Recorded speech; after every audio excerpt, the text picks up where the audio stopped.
Hello everybody. Today's video is presented to you by someone who wants a second perspective and input from the viewers. I just divorced after an 8-year partnership or marriage with a sexual frequency of 10 to 12 times a year. This was before we had kids, when it was much less, but was understandable when we were close.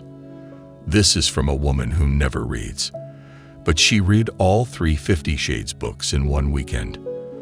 Pre-marriage, she never said no and let me take care of myself, even when she wasn't into it. We married, and it was like a switch was flipped. She still denies that her lack of intimacy contributed to the breakdown of our relationship.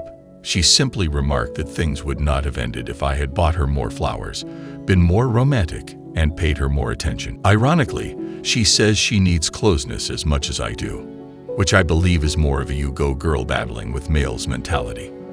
I'm in my mid-30s, and she doesn't. I'm also well-dressed and employed. I'm tidy and help with the kids. Can you decode her actions? I don't want to change her now because I'm bored with my unfulfilled aspirations. It's more about trying to document this odd event and aid others in similar situations. So I still want to be involved in my kid's life, but I'm afraid I'll never be met in this relationship. Mr. Anon, it's absolutely normal to feel this way. Many women seem to utilize intimacy to acquire a man's commitment, fall in love, and then marry him. Then she concentrates on having kids with him to cement their bond. So long as she wants children, which she may not, and so long as he's a decent plow horse and provider.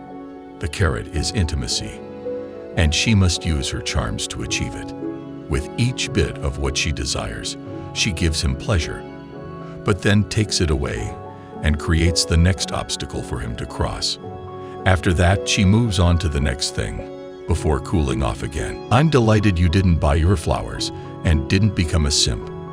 You're in your 30s, a time when a man's testosterone levels drop and he becomes aware of how women exploit males. Women in my former relationships were generally desperate to offer me attention. Even if I didn't seek it out, they knew I could function without it. They were insecure and constantly focused on me.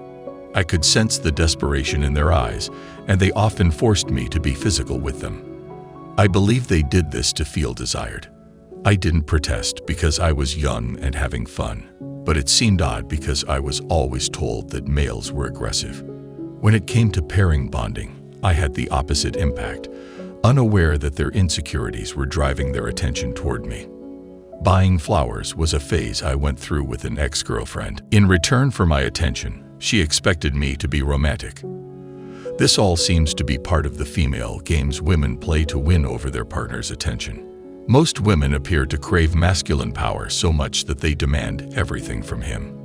Yet they seem to miss the point that enslaving a man's vitality turns him into a simp. In a relationship, a man's IQ declines because his subconscious mind is working overtime to impress the woman. It's up to us males to resist these urges. The greatest hazard for men going their own way who are still dating is to keep our wits sharp and our reasonable thinking working. The flowers and romanticism that your soon-to-be ex-wife wanted you to do was all a setup. She forced you to play a never-ending messenger treadmill game that you can't win. She'll be satisfied for a while, but she'll desire more. I think it's crucial for women to understand how and why men are used. But remember that your subconscious self encourages you to thrive in life to attract ladies for mating purposes.